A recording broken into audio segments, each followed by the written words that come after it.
I just want to show you quickly how you can add the course in your cart. If you want to do that and if you're struggling, go to the course, choose the course date according to the batch that you want to choose for. Say, for example, if you want to attend the course on 7th of March till 22nd of March, and you want to add that into the cart and you want to pay.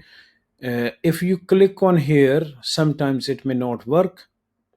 Say, for example, on here. So instead of doing that, you click on the PLAB Guide Academy online course. Okay, it will it will take you to this page, and when you come here, click on that, it will add the course into the cart, and click on the cart, proceed to the checkout,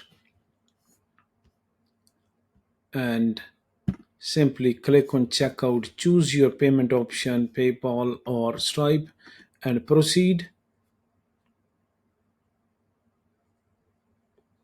Make the payment as you want. That's all about how you can pay for the course and book for your course.